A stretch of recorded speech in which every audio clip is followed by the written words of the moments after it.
I don't want anybody to really know me.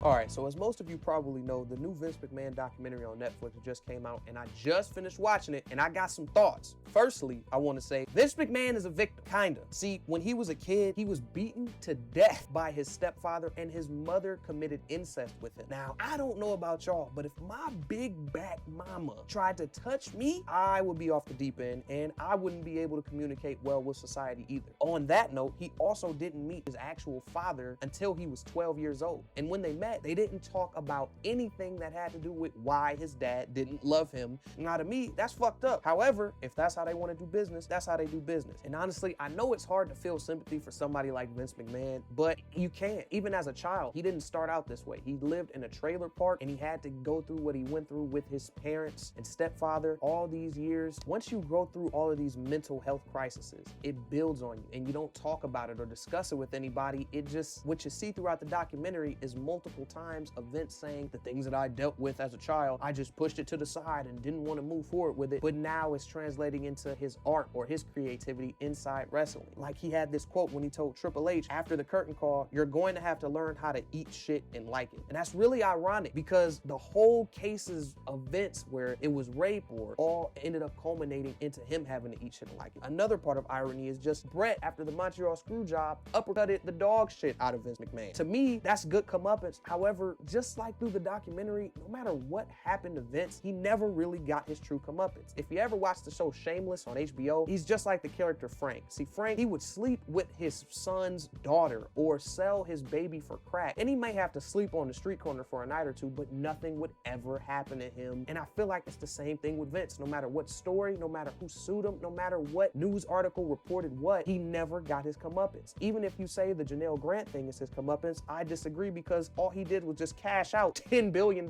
Man, that's some sort of punishment. I get to cash out $10 billion for shitting on somebody's head. It's fucking wild. One of the last things that I found that was new information that I haven't heard before was from Paul Heyman. He said that Vince was wanting to escape the abuse and hardships of his childhood, and it fueled him to become an irrefutable and invulnerable to outside forces and in control of his own destiny. The sexual abuse from his mother, ergo the incest, and the domestic abuse from his stepfather formed him into making these rash, harsh stories where he always wanted to get back at somebody. And he would always hire them back, just like when Hulk Hogan left WCW and then came back, he made him kiss the ring. Also, when Sable, the wrestler Sable, Brock Lesnar's wife, left and then she came back, he made them make out on TV. Like, this man Vince, he has this thing in his brain, and I tried to look it up. It's called fucking crazy. When you go through something in life and you just, you try and make your enemies your footstool yourself, and you try and degrade them on national TV. And sometimes people got their comeuppance, like he let Brett beat him at WrestleMania for everything that he went through, but it just shows that Vince is the type of dude, he's just not right in the head. But that was my quick thoughts on it. I didn't want to take up too much of your time. Please leave a comment saying how you felt about the documentary. Overall, I thought it was pretty good. He made a statement saying that it was disgusting or something, but they really painted him in a good light, and they only spent like 2 minutes on each scandal, and then it always ended up with this person settled out of court, so nothing really ever happened to Vince. I don't know why he's so butthurt about it. Like, he doesn't just have $10 billion